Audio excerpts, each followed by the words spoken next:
स्वागत है आपका फिर से अपने YouTube चैनल गौरव एजुकेटर में। ठीक है। तो दोस्तों, आज का जो हमारा टॉपिक है, हम कवर करने वाले हैं कि ऐसे कौन से देश है जहाँ पर पढ़ाई फ्री है। ठीक है, एजुकेशन यहाँ पे फ्री है। ठीक है, तो स्टडी अबाउट विदाउट पेइंग। तो शुरू करते हैं छोटा सा टॉपिक, और ये ना जनरल नॉलेज में पूछा जाता है, जीके वगैरह में, और स्कूलों में भी आजकल पूछा जा रहा है टॉपिक। ठीक है, तो पहला है जर्मनी। तो जर्मनी में क्या रूल्स एंड रेगुलेशन है। पब्लिक यूनिवर्सिटी में ट्यूशन फीस शून्य है, यानी जीरो है। सिर्फ ऐसा छोटा सा सेमेस्टर शून्य देना होता है। मतलब एक छोटी सी फीस होती है, जैसे कि 1000 2000, ऐसे सिंपल सी फीस हो गई, इंडियन लैंग्वेज में समझ लो। ठीक है, वो पे कर दी और पूरे साल भर की फीस फ्री। ठीक है। अगला है फिनलैंड।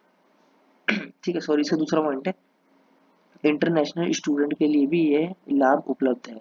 इंटरनेशनल स्टूडेंट यानी जो बाहर के स्टूडेंट्स आते हैं पढ़ने के लिए, उनके लिए भी कुछ यहाँ पे लाभ होता है, कुछ बेनिफिट्स उनको भी मिलते हैं। ठीक है, उनके लिए भी मतलब डिस्काउंट्स होता है। ठीक है। अब है फिनलैंड। अगली कंट्री फिनलैंड। ईयू और ईडब्ल्यू स्टूडेंट के लिए पूरी तरह फ्री है। जो ईयू और ईडब्ल्यू स्टूडेंट्स होते हैं ना, उनके लिए पूरी तरह फ्री है।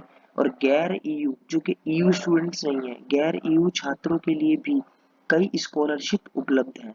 मतलब इनके लिए फ्री तो नहीं है, बट इनके लिए कुछ स्कॉलरशिप्स हैं। जैसे कि एग्जांपल देता हूँ, आपने 10,000 रुपीज फी पे करी एक साल की, और स्कॉलरशिप के थ्रू वो फीस आपको उसमें से हाफ रिफंड हो गई अगली साल। ठीक है। अब ईयू और ईडब्ल्यू का मतलब क्या है, इसका मीनिंग हम जानेंगे, जो कि मैंने नोट पैड में या नोट पे लिखा हुआ है। इसका मतलब मैं बताऊंगा अभी आपको ईयू और ईडब्ल्यू क्या होता है। ठीक है। अगली कंट्री नॉर्वे। सभी छात्रों के लिए, चाहे वह किसी भी देश से हो, शिक्षा पूरी तरह मुफ्त है नॉर्वे में। सोचो कितना अच्छा बेनिफिट है। बस रहने का खर्चा थोड़ा महंगा होता है। ठीक है। अब अगला कंट्री है स्वीडन। ईयू और ईडब्ल्यू स्टूडेंट के लिए फ्री है यहाँ पर भी। ठीक है, अन्य देशों के छात्रों के लिए कई स्कॉलरशिप मौजूद हैं। सेम जैसे फिनलैंड में था वैसे यहाँ पर है। ठीक है। अगला है ऑस्ट्रिया। ठीक है, ईयू नागरिकों के लिए ये क्या है, लगभग मुफ्त है। ठीक है, हाँ, ईयू नागरिक जो भी है उनके लिए सारा ये मुफ्त है। ईडब्ल्यू के लिए नहीं है यहाँ पे। ई जो ये सॉरी डबल ई ए है ना, इसके लिए मुफ्त नहीं है, ईयू नागरिकों के लिए है। ठीक है। बाकी देशों के छात्रों के लिए फीस बहुत कम होती है, लगभग 1500 यूरो साल का। बहुत कम है यार। मतलब इंडिया से कंपेयर करोगे ना, तो यार एक तो एजुकेशन अच्छी, दूसरा फीस भी कम। तो ये बेनिफिट यहाँ पे दिखाई देता है, जैसे कि लोग आजकल बच्चों को बाहर पढ़ने के लिए भेजते हैं इसी वजह से। फ्रांस। पब्लिक यूनिवर्सिटी में फीस बहुत ही कम है फ्रांस में। ठीक है। फ्रेंच भाषा में पढ़ाई करने वाले छात्रों को ज्यादा लाभ मिलता है। जो फ्रेंच भाषा पढ़ना चाहते हैं ना, उसको क्या ज्यादा बेनिफिट मिलेगा, और उसके लिए और फीस कम कर दी जाएगी। ठीक है। अब है नोट, हम जानेंगे ईयू और ईई ए का मतलब क्या होता है।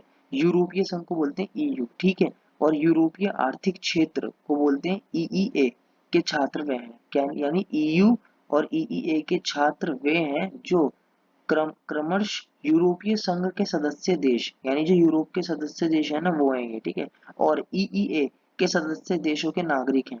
ठीक है, इन छात्रों को अक्सर कम ट्यूशन फीस और एटसेट्रा, यानी कि बेनिफिट्स मिलते हैं एजुकेशन में, काफी डिस्काउंट्स मिलता है एजुकेशन के अंदर। ठीक है, तो ये थी नॉर्मल सा टॉपिक यार, बहुत ही इजी था, और उम्मीद है कि आपको समझ में भी आया होगा।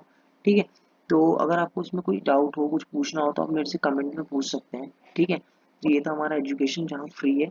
और अगर कोई वीडियो पसंद है तो लाइक करना, शेयर करना, सब्सक्राइब करना, और दोस्तों में शेयर करना। ठीक है, ताकि मैं नए नए टॉपिक लेकर आऊँ। और अगर आपको और कोई नया टॉपिक चाहिए इंटरेस्टिंग सा, तो मेरे को कमेंट करो, मैं उस पर वीडियो आपके लिए बनाऊंगा। ठीक है, तो मिलते हैं अगली वीडियो में। जय हिंद, वंदे मातरम।